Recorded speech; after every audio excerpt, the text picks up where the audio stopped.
কাউকে বেশি আপন ভাবতে নেই।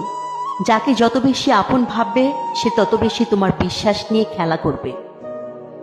কাউকে তার ভালো মন্দ বেশি বোঝাতে যাবে না, এতে আপনিই খারাপ হয়ে যাবেন।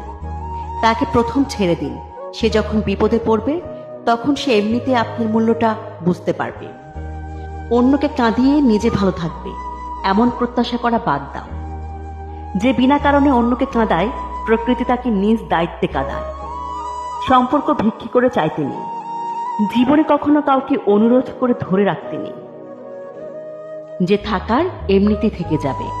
ভিক্ষা করে কখনো কোনোদিন ভালোবাসা হয় না, ভিক্ষা করে কখনো কোনো সম্পর্ক ধরে রাখা যায় না, সত্যিই রাখা যায় না।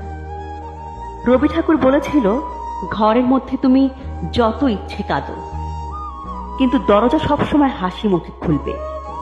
কারণ যদি কেউ দেখে নেয় যে তুমি ভেঙে পড়েছ, তবে সে তোমায় আরো ভেঙে দিয়ে যাবে। আমি সম্পর্ক নামক এই ব্যাপারটাকে ভীষণ ভয় পাই। আমি ভালোবাসার বিনিময়ে ভালোবাসা পাওয়ার আবদারকেও এখন ভয় পাই। কারণ মানুষ তার নিজের সুবিধা অনুযায়ী ভালোবাসে, নিজের সুবিধা অনুযায়ী ছেড়ে যায়। এটাই হচ্ছে আজকালকার সম্পর্ক। তাকে বাধ্য করো না কথা বলার জন্য যে কথা বলতে চায় না। ব্যস্ত থাকো আর বুঝিয়ে দাও যে তাদের ছাড়া তুমিও থাকতে পারো।